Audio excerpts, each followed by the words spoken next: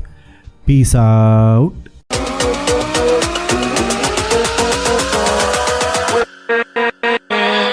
With